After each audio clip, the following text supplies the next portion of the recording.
Excellent. Okay, let's roll. Hopefully everyone can hear me okay. My name is Jacob Rupp, and I am profoundly thrilled and honored for the opportunity to speak with you today. I appreciate you very much taking time out of your busy schedule to be here and to speak.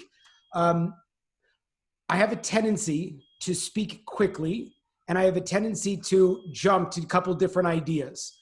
If in the course of our recording you want me to go back or to jump in, I am extremely open and excited about that opportunity. So please feel free to interrupt.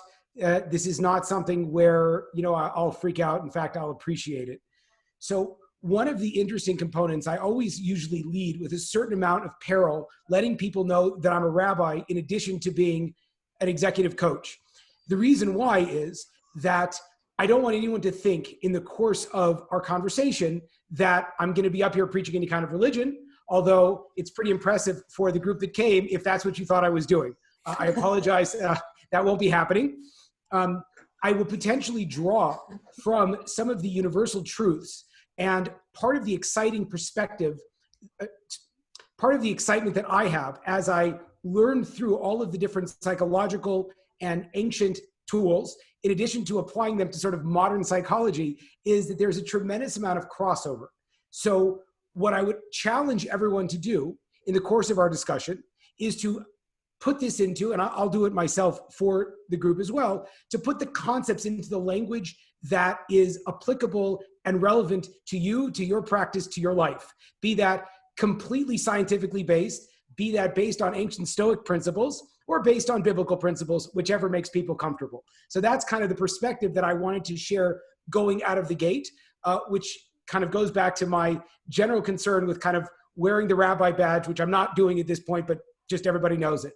So the concept really is that as much as we keep trying to, I'm from Minnesota, I'm born and raised in California, moved to Minnesota recently, and I'm thrilled to say that apparently we have the highest testing rate in the entire country. As much as we try to end this crisis, the insecurity, the amount of frustration that overlays upon us, the uncertainty continues to build. As much as we try to, wow, that was crazy and let's move past it, it kind of keeps going on. And what I hoped to discuss with you today would be the idea of how do we address this specific context, what kind of mind shifts can be made, and how that can have a very practical application in our lives, in our businesses, and within our family environment. So the first step's like this. And again, I'm going to give it through the prism of the Bible, but I will then follow it up with a psychological component. I'll follow it up also with a Stoic component, which is what Marcus Aurelius was really working on thousands of years ago as well.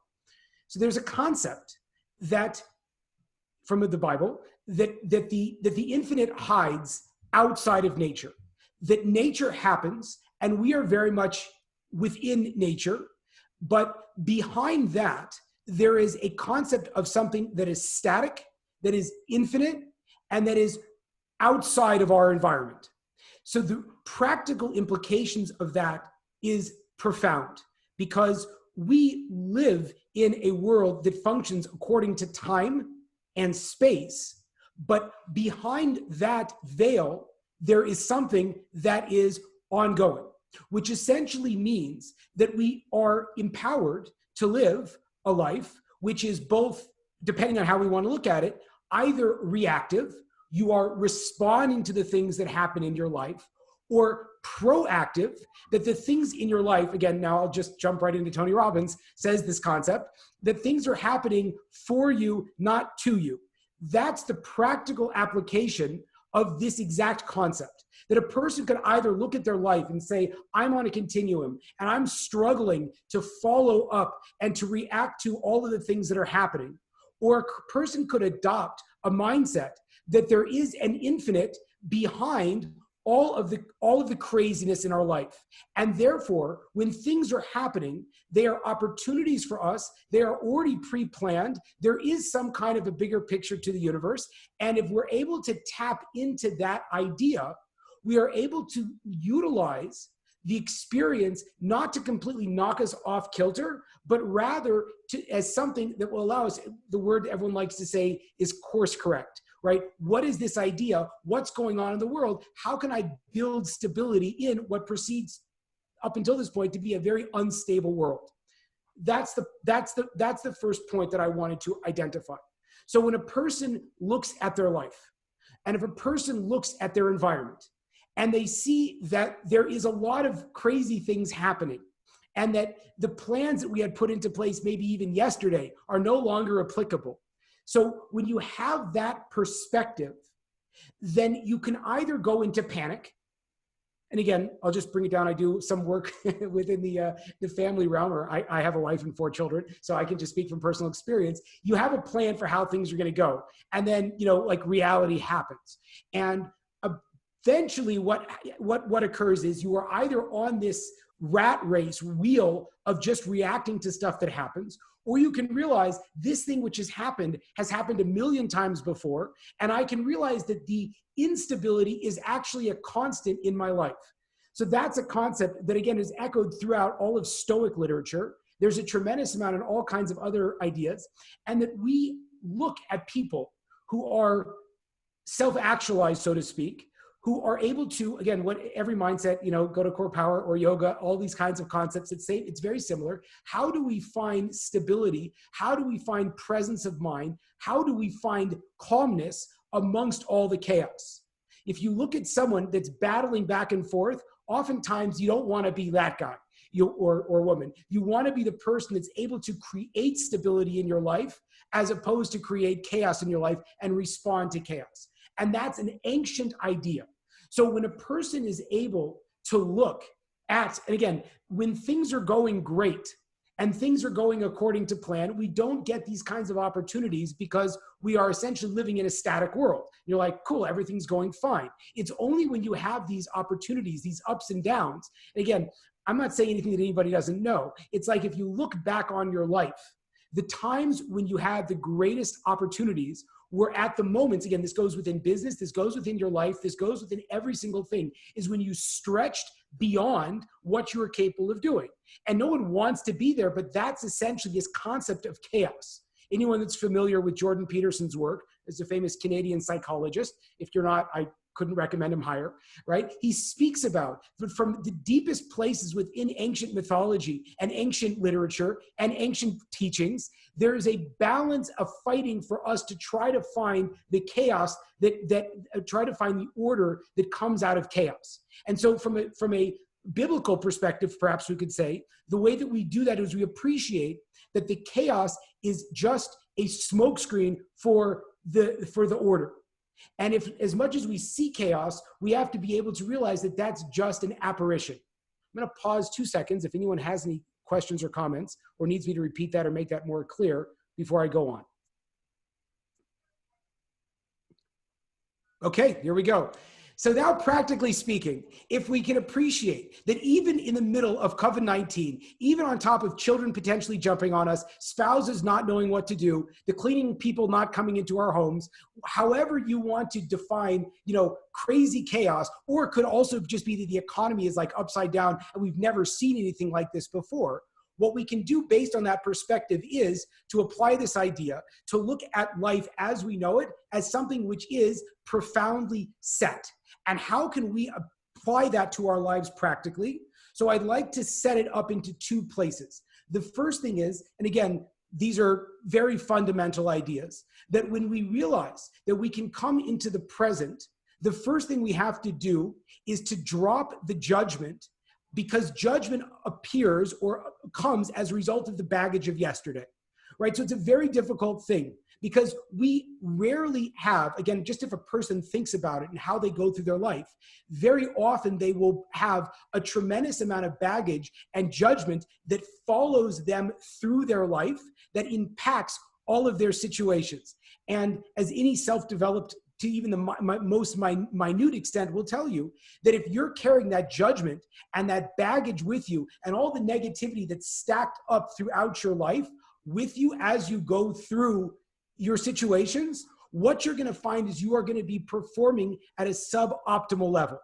And so the crucial nature, first of all, when we appreciate that there is a static that is behind the chaos, is to realize that if we want to touch that static, if we want to touch that stability, we have to appreciate that it requires us to first and foremost to drop all of the judgment that comes around us. I'll give a practical example, right? Very often in the course of maybe it's having a negative interaction with an employee, or it's a negative interaction with a spouse or a child, while we're having the interaction, and if it doesn't happen while you're having the interaction because you're too angry, what will happen is after the interaction, you'll be kicking yourself and saying, darn it, I knew I wasn't going to do that, or I shouldn't have said that, or why did I say that, right? So that element of negativity and judgment kind of covers over our experience, and it makes it infinitely more difficult. We carry that baggage with us as we go through, and it sort of accumulates over and over and over again until sometimes it becomes so thick that the judgment and frustration with ourselves is thicker than any of the reactions we might possibly have. Eckhart Tolle, who's a famous teacher on Oprah, talks about that's the pain body in a lot of ways. That's this idea that we carry with us all of these things that we're so locked in our own tragic reactions that we can't come to a place of being present because we're so locked in the past or so locked into the anxiety of the future. Right? So that's the first thing, is to appreciate that if we want to get present, we have to strip away judgment. We have to strip away the ideas of what we should be and what we think we should be, and carrying with us all the skeletons in the closet of all the mistakes we made in the past, and try to say, okay, I'm here now. Because when you're here now and when you're here in the present, so none of that baggage actually matters because it's not really applicable. Again, think about it like, well, I don't know, we don't want to get terribly political, but the idea of could you ever go back and just bring your credit back to zero? Let's say you have, there's a tremendous amount of debt and it's crazy and you don't know what to do. What about just forgiving it and coming back to zero? So that same concept is something that we can do for ourselves in our lives by learning how to drop the judgment. Now, it's fascinating because that judgment makes us feel safe for a lot of us, because we are so used to carrying around all of that you should, or that person has something that I don't have, or that person is more qualified than I am. And to a certain extent, and this is something I see a lot and I experience a lot, the higher we go, the greater our business grows, the greater our stature grows, the more our success grows, the more that we find ourselves, just the nature of this group itself, we surround ourselves with people who are also growth oriented, who are also achieving great things. And so it's not like I can just blast in front of the pack, because anyone here knows that the way that you continue to grow into your success is by surrounding yourself with people that are at the same level as you, or hopefully higher than you. So again, this is a concept that comes out of the Bible. It says it's better to be it's better to be the tail of a lion than a head of a fox, right? That a person should strive to always be the least intelligent, least qualified, least good person in the room. Now, on the flip side, what that carries with us, though, if we're not careful, is a certain level of baggage that we are consistently surrounded by people who are way outside of our league, right? So what occurs at that moment is that we think we should be something different. So point number one, when it comes to shifting your mindset and really to be able to develop that flexibility, is to drop the judgment on yourself. And if you don't think you're judging yourself, most likely either you're completely beyond the scope of this discussion, or sometimes you're not aware of the voices that go into your head. That's the first piece. Then the second piece is to switch into what is needed now. That's the second piece. So the first piece is to drop your judgment. The second piece is to go into this idea of what is needed now. Now, why is that such a crucial mindset shift? Is because ultimately those answers are always there. We always know, because if I would say, okay, what do we need now? Or how do we get this? This was a very important lesson for me to learn, is that oftentimes we get frustrated when there's a gap. I have this challenge in my company. I have no idea how to get over to solve that kind of a problem. That's a gap, and that's very frustrating. A mentor of mine said that if you don't know how to cross the gap, it's because there's a couple of steps that you need in order to cross the gap. So by learning how to be more present right now, when you're surrounded by challenges and difficulties is if you feel overwhelmed, you're looking too far out in the future. And that's the beautiful, I hate to say it, beautiful concept of where we are now with so much instability in the world, is that we might not know what the future looks like. So then the question has to become, so what can I do today? And maybe the answer to that is that I just have to work on how I show up. I just have to keep my mind open to opportunities and open to possibilities. In some cases, it means I just have to have that same winner's mindset that I had before the world went sideways a month and a half ago. That's a concept. What do I need now? Maybe I just have to learn how to be present and not freak out so much. And again, I'm not saying anything that people don't know, that if we go back to those moments when we've been truly blessed in our life, those moments when we've truly created something, we are oftentimes at a place in our mind where we had a tremendous amount of mental clarity and inspiration, right? We had those moments where we were in, again, people call it the flow state, where we were in flow and we were freely creating. And if we feel we're in a place of contraction now and we don't feel that, it could just be about going back to remembering where we were and trying to unlock our mind, because again, this is a famous book Viktor Frankl says in Man's Search for Meaning, the only thing that we do have is our ability to respond. And we can choose that. And that's the idea of being someone who is proactive versus reactive. And the only way that you can reach that place of proactive, to go back to the original point, was to appreciate that there are a level of stability and staticness, of fixedness in the world. There is order behind the chaos. So I promised in the write-up for this that I wanted to provide 3 fundamental strategies and then 6 steps. So I want to make sure I deliver on that. So the question would really be, how do you learn how to diagnose and reset yourself to a place where you are present and operating instead of reacting? So this first step, which I learned from a very successful trial attorney in Los Angeles, who had an unbelievably horrific experience of losing his daughter when she was 19, he said that as he went through his mourning process, people were telling him everything. But what he learned to do is to figure out what sits with me, what advice works with me. And oftentimes we are people who are consistently looking for more information. And unless we've worked very hard on ourselves, we've lost, so to speak, a connection with our body, a connection with ourselves, a connection with how we feel. Again, it's hard to even speak about these kind of languages because this, depending on how we talk about it, right? Learning how to be in touch with yourself is crucial. And very often we don't ask that basic question, which is, how do I feel? So that's step number 1. Become present by plugging into your body and figuring out, how do I feel? Second thing is, what is your inner circle telling you? So there's a famous rabbi who says that the greatest study hall for patience is marriage. Right? He says marriage is a study hall for patience, and all the more so having children. Again, not looking at the marital status of everybody here, but if that's not your situation, look at the people to whom you are closest to and appreciate that they are there to help you see things clearly.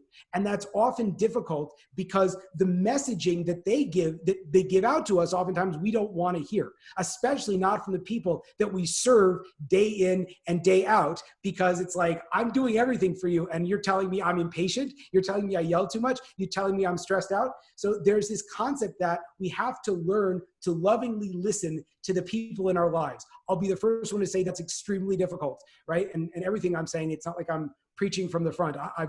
I'm in it, right? But this idea of learning to listen to the people that are close to us and to appreciate, right, the messaging that they give you. If your employees are messing up, they're underperforming, they're under delivering, and it's very frustrating because you're like, how could you do this in a time like this? They're talking to you. Learn to listen. I'm not judging. I'm working on learning to listen to the people closest to me to figure out what is needed from me at this time.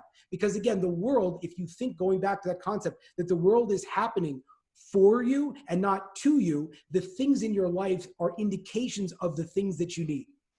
The final piece is, when it comes to a fundamental reset mindset shift to figure out if you're out of alignment or not, is what are the things that you are not putting on the table? Right? There are certain things that we think I could change. There are other things that we say, I for sure can't change. There are other parts of ourselves, the fixedness nature in our life. So the interesting thing is, and this is an important concept, I think, is it says that the infinite is different from the finite. And so if the infinite does not change, the finite for sure by definition has to change. And so if we feel there are pieces in our lives that are finite, fixed, cannot change, I can't do this, I can't change that, I'm not willing to do this kind of parts, those are the things that you have to pay very careful attention to, because those are the things that ultimately lock you in a box. So if you would tell yourself, and I've seen just even with people in this room, people, they thought they couldn't do something and it was like a done deal. And it was just a matter of bouncing back to them and saying, why can't you do that? And it's crazy because as soon as they see that that thing that they thought was fixed isn't fixed, and it's not true, that all of a sudden the world opens up to them and possibility just becomes completely abundant. So pay attention to the areas in your life that you told yourself you can't change, the conversations you can't have, the expressions you can't feel, the emotions you can't have, the relationships that are too screwed up, or the opportunities that have been closed off to you. Those are the three fundamental shifts to kind of plug in to figure out, am I out of alignment? Number one, check in with your body.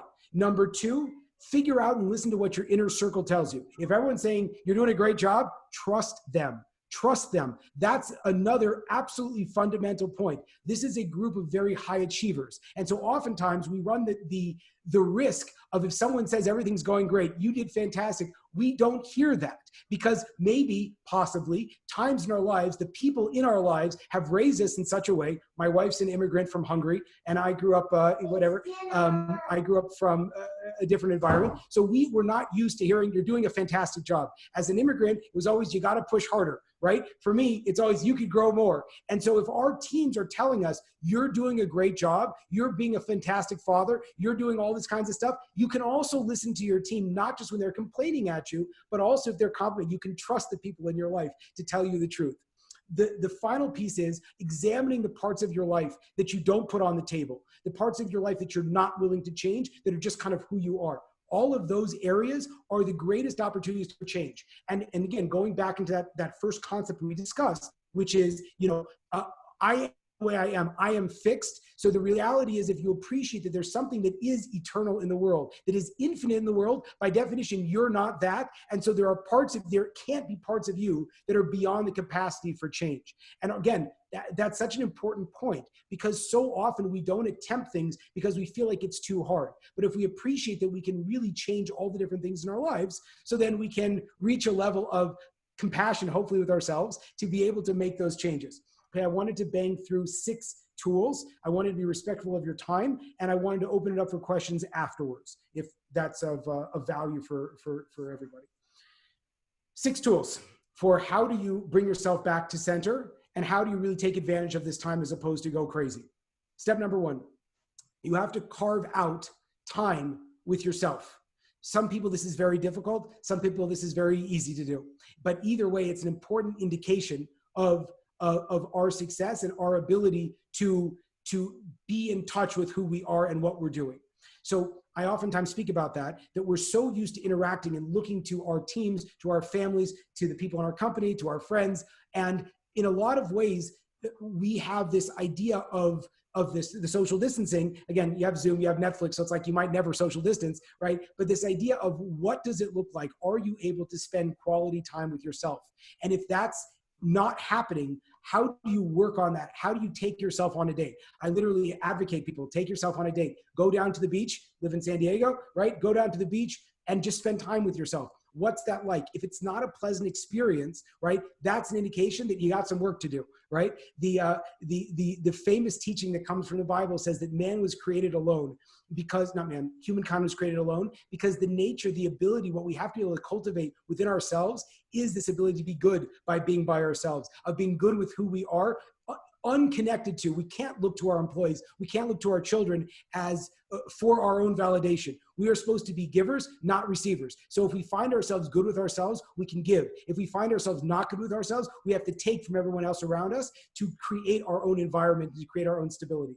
Step number 2, is to create a relationship audit. A relationship audit. So now that I brought out the first point, which is that we have to learn how to be okay with ourselves, we also have to look at the relationships in our lives and to figure out, are those things going the way that we want?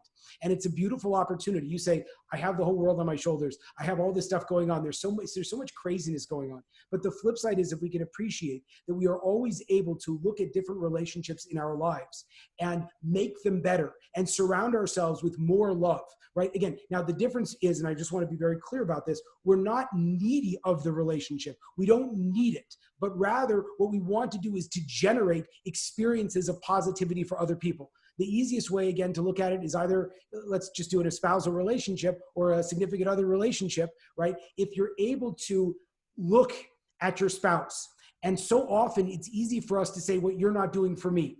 But if we asked ourselves, we look at our spouse as just another person, and you say, how could I make this experience better for you? How can I make the marriage better? How can I make the intimate life better? What can I do for you? If you look at those kinds of experiences, you can find and you can be an active person that builds more love and appreciation into your life. The third piece would be to look at your, what I like to call your personal growth potential, which is to set up.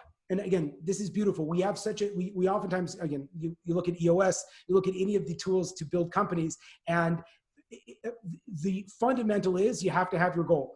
10-year, 5-year, 3-year, in the 90 days, right? So you work through that whole system. But a lot of times we don't have those same goals for ourselves because we're like a soft skill. It's like, how do I quantify that? I can come up with my KPIs for the company for the next 90 days, and I can, put that into the system. But what are the KPIs? What are the levels of growth? How can I quantify growth for myself? Jordan Peterson, again, to cite him, speaks about the idea you should compare yourself to who you were yesterday as opposed to somebody else. And very often that's difficult for us to do because we're not usually comfortable holding a mirror to ourselves or focusing on that effective method for growth. So again, we're in a crazy environment. These are things you can do right now. There's a fundamental concept called, and again, we're all working through this.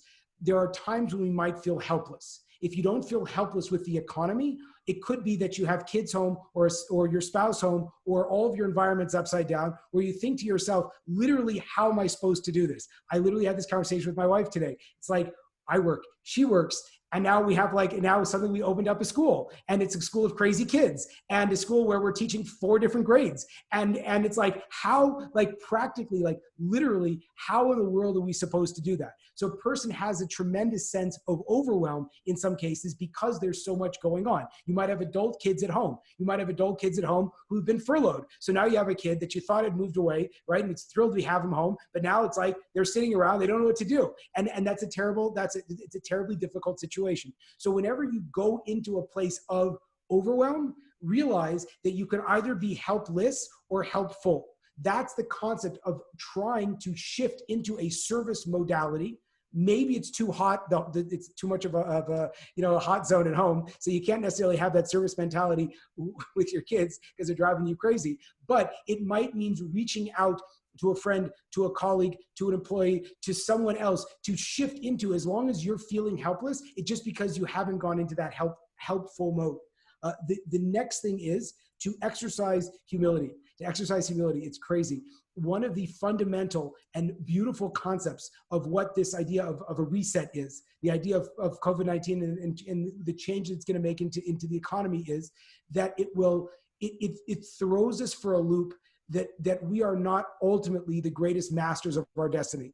Because if a person thinks that all they can do in their life is to control everything, they're going to find that they can control nothing. They can barely even control themselves. There was a very wise person that said, when I was a child, I thought I would change the world. As I got older, I realized I could just kind of change my city. And then I realized I could just change myself. And the fascinating thing is, if you look, the people in the world that have tried to change the world by not starting with themselves, but just by focusing on the world, that's where you get the fascism. That's where you get the Hitlers and the Stalins and all of the people, the Maos that can, break a few, you have to make an omelet, you have to break a couple eggs. No, the idea is, how do I start at home? How can I deploy more humility in our lives? And you have this beautiful opportunity as things are so crazy. And it's like, you're literally like, think about it. You're like literally waiting for like the president or the governor to like open again. Like, how does it even make sense? So there's a certain idea of surrender that a person gets the ability to offer. And when you reach that place of surrender,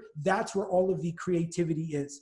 I think that's, well, one last piece so I can get all six, because now I remembered what the second one was, which I didn't remember in my notes. So the second one is to actually create best case scenario. So we are in an environment where, and again, this goes for work, this goes for the people in our lives, our friends, our families. So often we set ourselves up with, well, it is what it is. And this is the environment, and this is the reality, and what are the few little things? And we don't spend enough time going back to that drawing board of what's possible. We get so locked in a system that we've lost our ability to dream in some cases. And so the most important thing to do in this kind of a situation is to deploy your ability to dream. And it says, well, it's hard because like things are so up in the air right now. It's like, yeah, exactly. That's what you're supposed to do. So if you set up, again, I can give it, like a practical example. It's like, I just want my spouse to stop bothering me, so to speak. You could say something like that, right? And as opposed to saying that, again, you will get that if that's what you set yourself out to.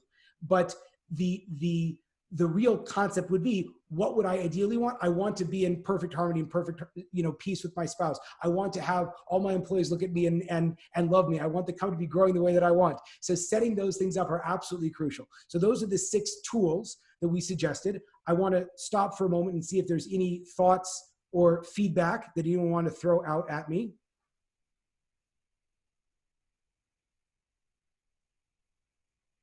Jacob, I lost one of those. Could you recap those in order of what's the 6? Thank you so much, Ron. Absolutely. So of the 6 tools, let me just go from the very top, not from the very top of the discussion. Don't worry. Everyone's like jumping off the call. There are 3 fundamentals. Fundamental 1 is check in with your body. Fundamental 2 is to listen to your inner circle. What are they telling you? Fundamental 3 is to look at the things that you've declared to be fixed in your life. Okay. And the 6 tools for bringing yourself back to center and you really like leveraging this as an opportunity. Step number 1 is to take yourself out for a date, right? Learn how to spend time with yourself. Step number 2 is to have a relationship audit in your life. If you're good with yourself, so then what can you repair? Where can you add value to the other people in your life, as opposed to looking at them for what they can do for you, as John Kennedy said, what you see, what you can or do also for your country. But the same concept. Don't ask what your workers, your employees, or your spouse can do for you. Ask what you could do for them. Right? The third piece is to create a personal growth trajectory. You're supposed to look at yourself where you were yesterday. Again, for Ron, who's the king of EOS, right? You want to take that EOS approach of setting up goals, not just for your company, but personal development goals, which means looking at yourself where you are now and thinking about what you want to be in the future. Number 5 is, if you're feeling out of control and helpless, learn how to be helpful. Focus on that consistently. The individual always has the tools to control their response. And so if you are feeling out of control, there's something you can do about that. That itself is just a product of our imagination. Step number 5 was the idea of working on humility, as difficult as that is, which is deeply difficult. Work on the humility, appreciate that things happen outside of our control. And again, going back to that idea that the only thing I can truly affect is myself, right? And how I respond to things. And number 6, which was number 2, right, is to be not practical, but to develop best case scenarios for things in your life. The tendency of where we go as people when we encounter tragedy, when we encounter difficulty, is that we go into, okay, how do we salvage the situation? And when we're in salvaging the situation, we're never going to be playing at our highest form. And so we have to always, no matter how many times we get hit in the mouth, always consistently be envisioning the best case scenario so that we can set our trajectory towards that. That's 1 through 6. Just so I don't forget, I wanted to say that I wrote up an 8-week guide in order to really work through all these kinds of things, putting together the audiobook. It's not quite ready yet, but if anyone would email me, it's easy, rabbirupp@gmail.com, or Kevin has all my contact. Anyone else? A lot of people might have my contact, or just Ron has my contact.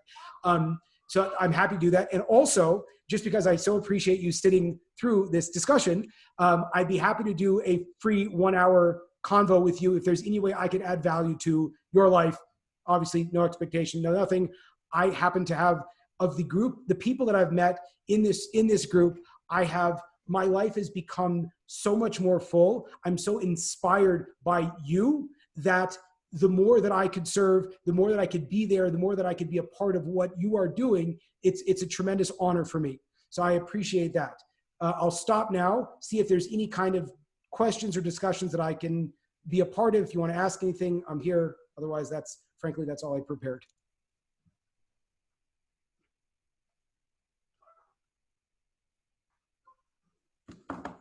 Anybody? Anything? I'll ask a question again. When you say take yourself out on a date, what are some of the tools you would do on that date? Are you sitting in silence? How do you process? What a beautiful question. Great question. So taking yourself on a date, how do you do that? So for those of us that have been in those of us in relationships or have been in relationships, there's a terrible joke that people talk about where like, again, I'm just going to say it. It's completely politically incorrect. It's like the guy that goes out and would buy his wife the vacuum. Now, again, I happen to love vacuuming. I do a lot of the vacuuming in our home, and it's great. But it's like, that's not a gift for your wife. That's a gift maybe for you if you want the house clean, right? Or it might be a gift for the cleaning person. But like, that's not a gift that you give to the spouse. And so often when we go on dates or give gifts, they're a reflection of what we want. But the most effective way to build a relationship is to go into that person's mind and to figure out, what do they want? What's your spouse's favorite restaurant, favorite sports activity, favorite thing to do? And that's what the date's supposed to be, because that shows that you actually care about them, right? So the idea would be, in this case, we don't have we are, so to speak, our own dates, right? So then it becomes a question of, what do I like? And that's such an important thing, because we so often, it's hard to know what you like. A lot of times we carry a lot of judgment around what we like. So it's like, well, I'm not entitled to that, or I shouldn't have that, or maybe this isn't appropriate, or whatever it might be. And on the flip side, we sort of look on the surface for other people to sort of like give us stuff. So if we quiet it down and we would just ask you, like, what do you like? What feels good? Kind of, where are you? Oftentimes we can generate that for ourselves. So again, for me, personally speaking, I happen to love the beach. I love the beach. Good job moving to the middle of the country. Granted, we have 10,000 lakes, so that works. Not quite the same, but we do the best we can. But the idea is, I am motivated by water. I like to listen to music. I like to go for drives. All those kinds of things. So for me, it's interesting. It's easy because I can just kind of tap in and ask myself, without reservation. It's like, this is supposed to be pleasurable. So what's something that I actually would like? The only advice or piece I would deliver for that would be that you don't want the idea of a perfect date is not necessarily going to a movie, because then the two of you are focused on something outside of yourself, right? You want to facilitate positive and real discussion, right? So you want to set the situation up so that everyone's having a good time, but there's interaction that could happen, right? So the same thing's true. You don't want to set yourself up when you go on these dates where you are by definition out of your mind, right? So it's like, you want to be able to set yourself up so you can spend quality time with yourself. And again, that comes to, how do you express yourself creatively, or how do you find the things where you can sort of lose yourself? And it's like, oh man, that time went. I have my stretch on Pacific Beach that I just walk right under the pier. I get coffee from Bird Rock and I just walk, and like I feel so refreshed when that happens. It's amazing. So that's mine. Any other questions? And did I answer that okay? You did. I have a question. Yes. You had said earlier that oftentimes when we're trying to achieve certain goals, we're setting our expectations a little bit too far out. And sometimes we stall because we don't know what that next step is. It might only be that one step or two steps that we're missing to be able to achieve much greater results. Yes. And that resonated with me because I feel like it's very common that, and maybe with a lot of us, that we reach that point. And because of that missing step, we never achieve the goal that we're seeking to achieve. And I wondered if you had any tool that you use to help find that step. Yeah, sure. So again, it's a pretty simple tool, which is the analogy of a ladder. For some reason, I think this came from Gary Vaynerchuk, but I'm not sure. So if it's good, then attribute to him, and if it's totally wrong, then he didn't say it. But this concept of a ladder. So if you are in a place of frustration and stress, you're looking at, the ladder's too high up, you can't reach it. So then what do you ultimately need? You just need your next step. So the visualization that I utilize is, what rung needs to go in now. So as soon, again, going back to the first principle I talked about is checking in with yourself and being aware of of how you're feeling about something. So if, like Kevin, like you said, the people in this environment are visionaries, dreamers, change makers, people that live on the cusp of what's possible, in a lot of cases, what's not possible. And then they make it possible, right? And that's an amazing thing. The exposure that creates is that you're oftentimes hanging out, either standing on top of a ladder or barely hanging on to the top rung. And so when you find that, if you check in with yourself and you find yourself frustrated, and again, oftentimes just not everyone has the same profile, but a lot of times the visionary profile is very flexible and quote unquote fails quickly, right? And so the idea is I have a brilliant plan. I want to make it happen. And if you don't see where it happens, the exposure that you risk is, okay, fail, move on. What's the next idea? Generate a new concept. And the answer is really, before you go there, and again, the flexibility is important. Before you go there, utilize that visualization of the ladder and figure out what's the immediate next step. And the point would be that I found literally, I don't want to say 100% of the time, but I would say 99% of the time, utilizing that visualization, the people that I've worked with, myself, etc., they're always able to say, oh, you know what? I know exactly what to do. I can talk to this person. I can do that kind of a thing. So you can ultimately, just like our minds have the capacity to envision, you can also just as powerfully envision the small stuff. It's just a matter of developing the muscle memory to shrink down what you need, as opposed to jump up consistently and see the big picture. Jacob, I have a question. Ah. All of these kind of tools, maybe you can walk through some examples of, like, if you've worked with people, like, what was the before and after? Like, what was the change by applying these things in their life? I get profoundly excited, and if people, we will change the names to protect the guilty, or whatever it might be. But I'm thrilled to say that the goal of the way I envision, or again, it's not me, it's just kind of the training that I have, is that a person is complete. We're striving for completeness in our life. The way that Josh Volan, not to plug it, but I had a beautiful interview with Josh Volan. Hopefully he's a known member in this group. You never heard of that guy before, right? So Josh kept. I had a wonderful conversation this morning, which will become going on the podcast. So I'm excited to share that.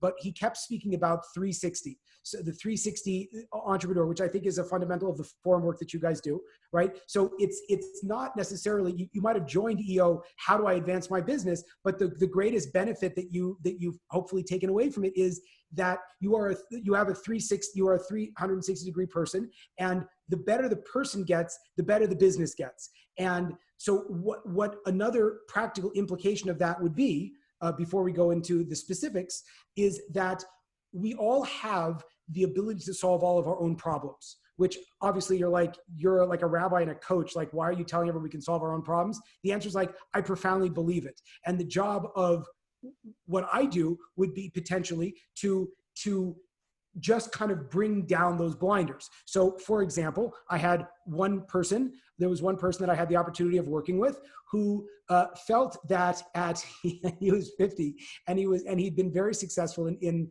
the past. And he wanted like one more hurrah.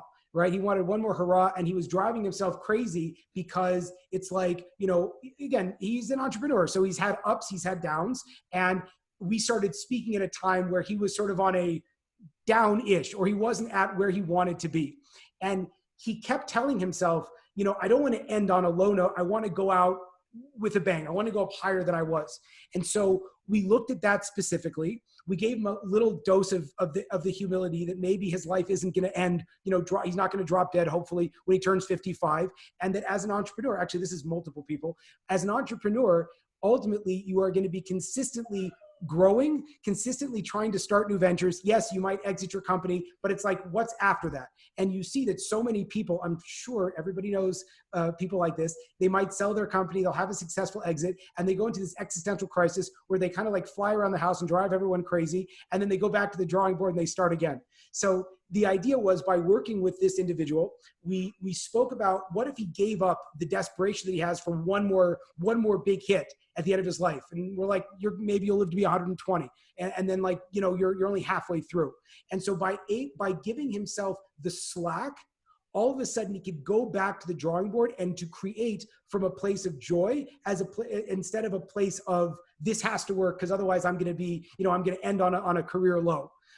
Another person felt that they had to bring on a partner or share a lot of their company because they didn't have the skills that they felt that they needed to grow big. And by slowing them down and asking how they built up to this point and just helping them see how they could replicate themselves, they realized they didn't need to bring anybody on, and anyone that they did bring on, they could bring on under them and show them what to do. And then the limit for what their company could do became 10, 100 times what it's possible by being able to plug into the fact that I don't need anybody. I just need myself, and I know how to calm down and access myself. One third piece, which I'll offer, is that there's a wonderful person, and they were having a little bit of challenge in their marriage. And the challenge in their marriage was there was a lot of negative communication. Let's put it like that. And the part of the negative communication cycle was that this person was consistently building contingency plans based on if their spouse was going to do X, Y, and Z. And what happened was they would put the contingency places in there. Their spouse would not only do it, but then end up, you know, getting past the contingency plan and continue to screw things up in this person's mind. And that was the kind of work where first of all, what we did is we again, this is point, thanks to Ron for asking me to go through it. This was point 1 and 6, right? We first of all said, let's learn. This person was clearly trying to find validation from the spouse. And so we worked on having this person find validation from themselves. And the second piece that was that they were able to dream big in the sense that what do they want from the spouse, and be proactive and develop this idea, what do they want their spouse to do, as opposed to set up all of these strategies of what they could do when their spouse screwed up. And shockingly, and we all know this, hopefully as parents and as executives, right? People will rise oftentimes, especially the people that are closest to us that we don't want to replace.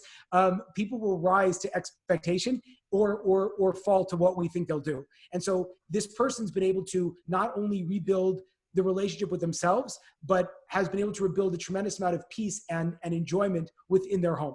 So those were 3 examples. I can go more, but I'm sure people probably want to have dinner or something. Super any helpful. Questions? It reminds me of Kevin Wexler's relationship with me, so thank you. What's Oh boy. Anybody else? Jacob, you know, Bishop. the first thought you shared was around, you know, we're in this time-bound world and talking about some of the chaos going on, and then you talked about this kind of world behind that's not time-bound. Could you recap that concept? I don't know if I fully got it. Say one more time, please. You talked about, like, we're living in this time-bound world, and then you're talking about behind that this world that's not time-bound. I don't know if I fully gathered that concept. Great. You So share. I will give it in the language I'll give it in the biblical language, because I think it's a little bit easier to see that. But again, this is Stoic philosophy as well. This is Carol Dweck with the mindset out of Stanford University. Psychologically, also there are the concept is if we just I'm Jewish, so I'll share it the way that we say it, and then I'll translate. Right? There's an idea that God hides behind nature. So we live in a world that seems natural, but there is an infinite force that is behind that. And so the challenges that we perceive are just that, perceptual challenges. But the source of all of those challenges are completely infinite. They don't change. They're locked in. So the concept would be, in this case, that we are oftentimes living in a world that is reactionary. We find ourselves in a reactionary world. But if we appreciate that the nature itself, the world itself, time and space itself are just kind of a perception. Again, I could go into the astrophysics concept of it, right? But I'm sorry, it's not the astro, whatever. Wait. So the idea would be that just in terms of loving humility, I'm so sorry. My child just went in and sweetheart, Daddy's on the call. Can you please leave? You did. Love you. Thank you. Okay, this always happens. As soon as I turn off the call, I'm going to scream at her bloody. I'm just kidding. So the idea is specifically that a person. The idea is that a person has to work to try to see the eternal nature behind the short-term ideology. And if you can appreciate that where you're coming from, again, Carol Dweck talks about there are two ways you can see the world. You can either see it as a growth environment, an infinite environment where we're just growing. Simon Sinek says the same thing in his recent book, The Infinite Game. He talks about how it's all just you're not in a fixed world where you need dominance and hierarchy, and if there's only a limited amount of resources. It's like, no, you can live in an infinite world. And in fact, even though it might look like we're living in a finite world where there's a finite amount of resources, what I'm sure anyone who is in this group knows, that we are capable as people, as entrepreneurs, to kind of create a tremendous amounts of abundance and create solutions in areas where we thought that there was just limitation. So the idea would be that nature is not real. Again, not to get too esoteric on us. We don't want to look at nature as, we look at nature as unreal. The fixed world is just a perception that we're kind of locked in, but there is on the other side of that, an abundance, an infinite world that doesn't change and is just kind of tailor making all these experiences in our lives for us. And it's just a simulation to help us grow or to show us what we have to be working on. So the idea is, the practical reality of that is that you have to learn how to listen to what the world's telling you, as opposed to kind of just saying, well, I'm a ping pong that's being bounced around by bigger forces. Did that answer the question? Yeah. No, thank you, Jacob. I appreciate that. Thank you. Yeah, thank you. Anything else? Jacob, this is John. John. Great concepts and amazing teachings here. You. You mentioned about deploying your ability to dream in this trying time. And that sounds great at an individual level. How would you deploy that at a corporate level or business setting so that you can actually grow as a team? I think there's a great opportunity to outpace your competition. Absolutely. Deploy ability to dream. So I think that I had a conversation with someone that I'm sure most of you know, but I will again remain nameless yesterday, who I checked in with them and I said, how's it going? And the person said, well, the five companies that were bigger in the space shut all as of Sunday, they've all closed down. And so I said, how do you feel? And this person said, fantastic, extremely strategic. So John, to your point, the character trait that you have, the ability that you have, is that you can deploy this specific thing. How do you want to dream big in an environment where most people are going to be static and just kind of to want to be stuck? Does that answer the question? Yes. Please help me if that wasn't super clear. No, it was great.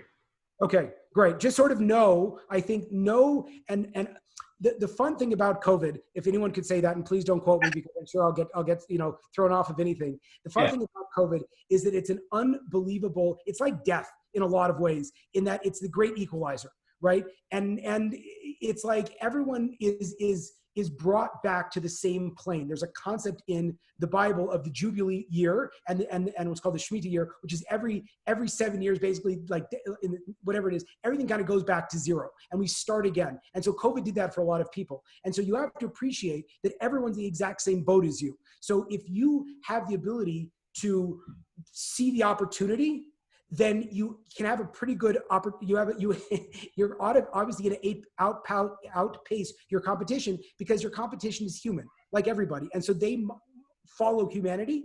And if you are able to kind of plug into what's above human, and again going to that infinite mindset and kind of creating again, it's like who says this? Jay Abraham, who I'm not sure if people are familiar with him. He's a business coach to Damon John and Tony Robbins, someone that I knew, lives in Southern California. But he would always talk about how in an industry, you usually have everyone looking at each other and kind of borrowing and just one-upping each other a little bit and doing a little bit better than the competition, right? But he says that the big breakouts have always been when you borrow one tool from one industry and bring it into a separate one. Right? And that's where you have the monumental shift. So you have like GPS and taxis, Uber or Lyft, right? You put these two things together. So I think the same thing's true is when everyone's kind of going at the same pace and you have the foresight. Jocko Willink, who's a San Diego treasure, also talks about you have to have, in a firing line, everyone's shooting and they're looking through the I'm blanking right now. They're looking through they're looking ahead, right? And you have to have one guy that comes off the line is able to scan the whole horizon. So that's you with this opportunity. Everyone's going to be very myopic and looking through a small lens. And we have the opportunity to pull back from this and look around and not only look at our industries and really set up, what would I want my company to be, but look around at all these other companies and say, again, I had like 5 clients like this, like, I just hope I don't go out of business. And I'm like, are you nuts? Like, what kind of an approach is that? It's like, there are all kinds of people. Jeff Bezos, for example, this is going great for Amazon. Amazon's doing fantastic. FedEx, fantastic. So it's like, in this environment, look at the companies that are like Zoom's stock. Are you kidding? It's like, what, 300 million users or something? When a month ago it was like 10 million. I don't remember the exact numbers, but it's like, look at the companies that are blowing up and realize that could be you also. You just have to have the foresight not to be kind of stuck in the mud like people naturally are. Hopefully that was of value. Thank you, sir. Well, thank you so much for coming on and doing this. This was great. From the bottom of my heart, I appreciate very much you guys listening. If there's anything I can do, please don't hesitate to reach out. Thank you for spending the time. And I want to wish everyone here a tremendous amount of success now and ongoing. Thank you. Thank you, Jacob. Thank you, Jacob. Thank you. Thanks.